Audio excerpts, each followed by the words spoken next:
President Joe Biden briefly addressed the war in the Middle East today. His comments come as U.S. National Security Advisor Jake Sullivan meets with Israeli leaders to discuss the next phase of Israel's military campaign. The White House warns Hamas has pledged to annihilate Israel and kill as many Jews as possible. White House correspondent Owen Jensen reports. Owen.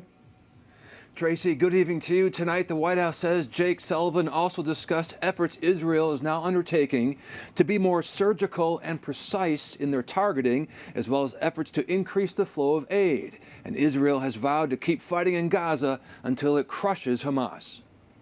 President Joe Biden in Maryland today, after giving a speech on drug prices, is asked by a reporter if he wants Israel to scale back its assault on Gaza, tone it down, and move to a lower intensity phase by year's end. I want them to be focused on how to save civilian lives, not stop going after Hamas, but be more careful.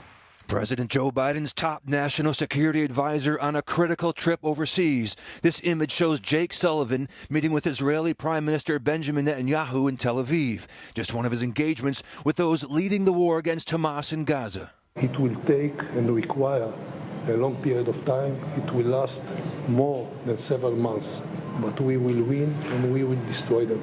The Israeli defense minister told Sullivan that Hamas has been building itself up for a decade to fight Israel. The White House says it understands what's at stake.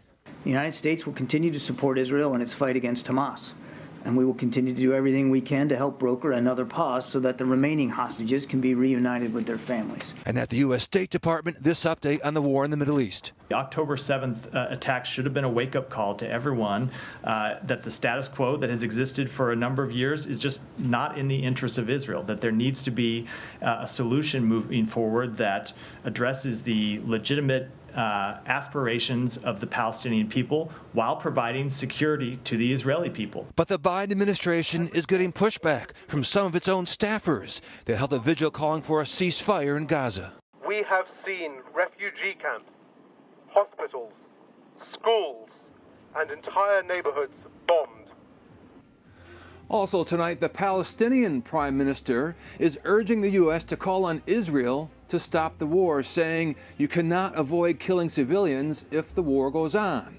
And the U.S. also said today Hamas started the war and it must order its fighters to lay down their arms. At the White House, Owen Jensen, EWTN News Nightly.